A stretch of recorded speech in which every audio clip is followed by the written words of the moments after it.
Mariel Hemingway, model, actor, producer, mother, has become a wellness lifestyle expert through through her own experience of healthy living. Mariel Hemingway believes that the choices we make, the information we seek, and the food that we eat are integral to our well-being. She authors books about life, yoga, nutrition, and well-being.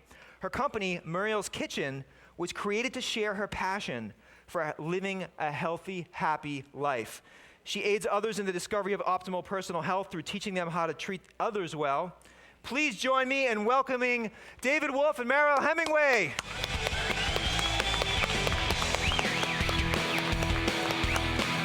Thank you very much. Thank you.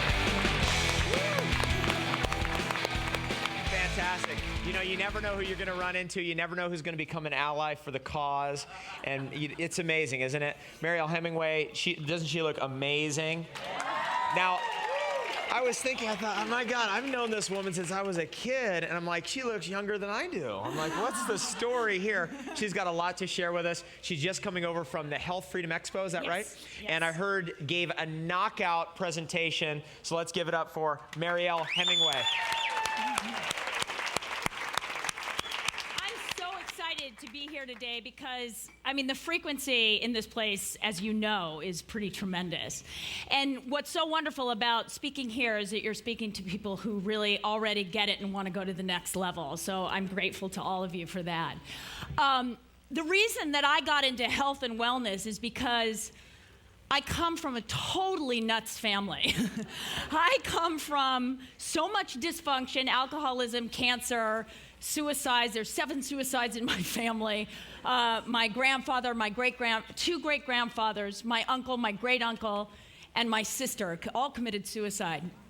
So my life has been about surviving whatever it was that I came from, the genetics, the craziness of my upbringing. And I don't say it like, oh, poor me. Like, I think everybody has this. And the reason why I share it with everyone is because I want to say, look, it's out there. Let's get real. Let's get honest. Let's address all of our things so we can move past it. And that's what my life's been about. First, it was about survival. I got into health and wellness and food and all these different things. I ate 8 million different ways. I was macrobiotic.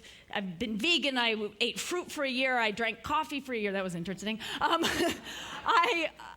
done everything on a path to try to find my balance, consequently leading me to my first book, which is called Finding My Balance. And then I wrote a second book called Healthy Living from the Inside Out, which was inspired by 2 people. Well, actually, my family. My ex-husband had cancer, and we cured him through the book. And I made it for my girls, my daughters who are now grown, 20 and 22. Yikes! And I wanted them to have a healthier life, and also because my mother had died from cancer, and I wanted to kind of redo it in a different way. So basically, my life has gone down this path towards health and well-being. Then I started to do yoga about 25, maybe longer years ago, before it was hip and cool to do, and before Madonna was doing it in videos. I was doing it to try to find a sense of self, to find my center, to find my authentic being. And I think that's why a lot of people do it. And then what it's led me to is it led me to a spiritual practice. It led me to finding the ways that work for me. And I'm here doing this work or passionate about it and sharing it. I want to inspire people to find their own inner voice, their inner teacher, their guide, their nutritionist, their inner trainer. Whatever it is that you think you need outside help with, I'm here to tell you that it's in you. But we need tools to do that. So what I've done with the books that I've written is try to give people the tools. So I've written 3 books. My last book is Mariel's Kitchen, which is a cookbook, but it's really more about connecting with your food, connecting with a farm, connecting with the seasons, eating food that is from nature. Because having come from this environment of craziness and dysfunction, the one solace that I always had was nature. I grew up in Sun Valley, Idaho. I think it was really the saving grace in my life is that, living in a place that was so incredibly beautiful was inspiring to me, and it also helped ground me, and it helped me understand that there was something bigger than myself. And I truly believe that one of our greatest teachers besides ourselves lives in nature. The great outdoors is really where it's all about, what it's all about. And the way that we connect with that nature first, because even if you're not an outdoor enthusiast, if you're not, the wilderness is not your thing, it's your food. Where does your food come from? Is it processed? Is it, what is it as natural as it can be? Is it as simple as it can be? And so that's what's led me to my fourth book, which I'm writing with my partner, Bobby Williams. And it's about health, food, adventure, connecting with nature, finding your authentic self through the choices you make each and every day of your life. The simple choices. How do I wake up in the morning? What thoughts do I think? Do I take deep breaths? Do I inhale? Do I exhale deeply? Do I get into nature at all? What does my life look like from moment to moment to moment? And that's called being present. So many of us live, we live in the past or we live thinking about the future, and it's really right now. I say to people, there are no problems in the present moment. There's only solutions and taking action when things come up. Yes, things come up, and there's been a lot of crazy crap in my life. Things came up, but I just dealt with them in the moment. Now, I'm not always successful. The last talk, we were 40 minutes late, and I was really upset. So I came in, and I was breathing hard, and, I made a joke about it. But, so we have to juggle this crazy life that we lead. Because we are in a high technology world. We've got, lights, camera, action, things going on all the time, and it takes you out of your center. But the key is, what am I doing in the mundane, in the everyday? How am I showing up in every single moment? And that's what I want to look at, and that's what I want to inspire others to do. I want to inspire you all to ask questions about who you are. It's not about being like Mariel Hemingway or David Wolfe or anything, but we can give all kinds of great suggestions and tools and things, but then it's about who am I? Who are you? What inspires you to be your most incredible, fantastic, inspired, wonderful self? Because you're already that. You're already incredible. You're already healthy. You already have a voice inside you that knows what's right for you. And the reason I can say that is that I gave everybody else my power my whole life until quite recently. Everybody knew better for me what was right for me until I decided that I was my own leader. I don't want to follow anyone. I want to follow me.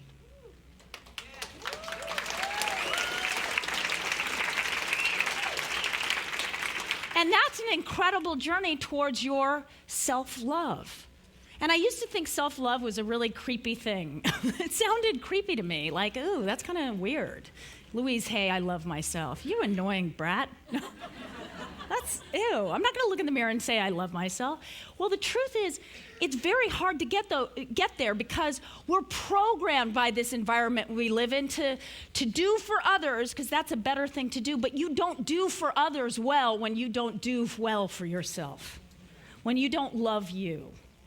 So self-love is caring for the world. I actually believe that by paying attention to who you are on the inside and how you show up in the world and how you love yourself heals the world.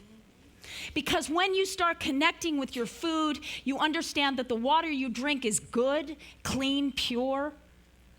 That those messages that you're giving your body, they resonate out and they teach other people, because your example heals the world. It changes everyone. It makes everyone around you raise their frequency to meet you. And then you meet somebody who's even more inspired than you and more enthusiastic about their life than you, and then you raise up to them. And And it goes like that, and you get better, and healthier and happier and more connected. Bobby and I are writing this book, and we initially wanted to call it 99% space because we're all made up of 99% space. That's how alike we are. We're all 99% the same. 0.1% of us makes up our unique self. It makes up the individual. That's not very much. That's unique and wonderful, and that's what you want to massage and figure out what is unique to you. But the rest of us are the same. So when you start to think in those terms that we are all connected, that we are all the same, then every thought that you have, every word that you speak affects everybody around you.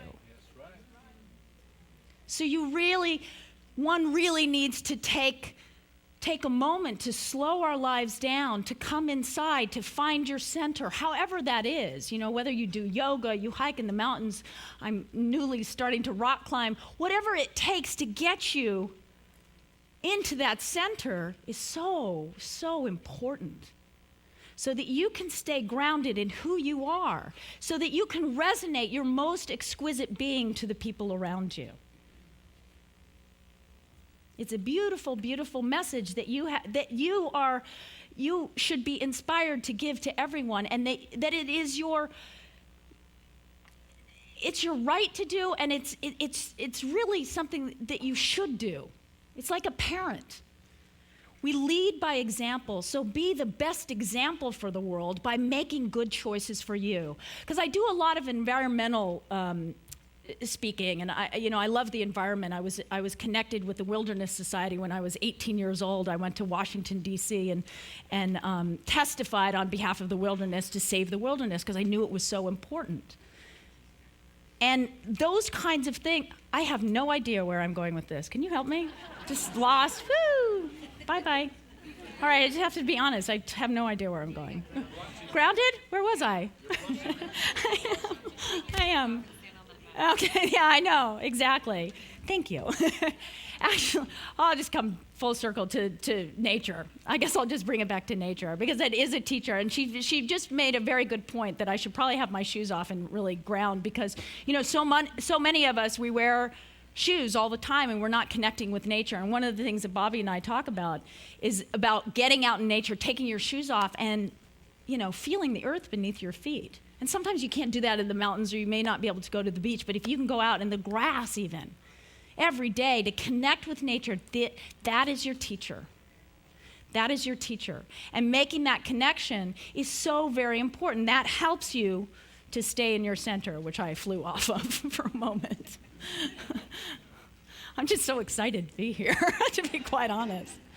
But it's so important to find those things that become your guide. And your guide is in you. Like I said before, it's already there. So you want to go into your life with tremendous enthusiasm. Because enthusiasm guides you to the God within. That's how you'll find it. That's what speaks to you. Because when you find your authentic self, that's when you find God. That's who you are on the inside. That means slow your life down. Pause, take silence, eat better food, drink water, think better thoughts, think loving thoughts, firstly about yourself. Because when you do that, you change you. And like I said before, that example radiates around you and you change other people's lives. It was an honor to speak to you today. Dr. Mercola has an amazing presentation. He's a good friend of mine, an extraordinary human being. But I am thrilled to have been able to speak even for 12 minutes to you.